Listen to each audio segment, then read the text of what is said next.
Ashit Bora of Shillong secured first position in the 60-70 kilogram category in IFB Junior Mr. Universe 2022, which was organized by the Indian Bodybuilding and Fitness Federation in Pune on the 17th of April 2022.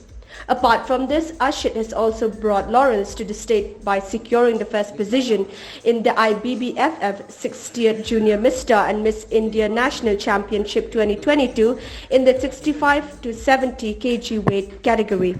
On Wednesday, Ashit reached his home in Shillong where he was welcomed by his family and friends.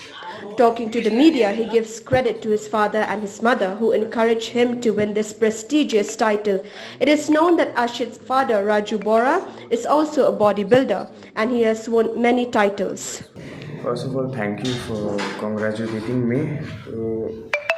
I am feeling happy after winning the show, the Mr. Universe and Mr. India. So I want to express this to my dad, who has been coaching me, and my bhaiya, Robbie sir, who has been coaching me, and my mom, who has been supporting me.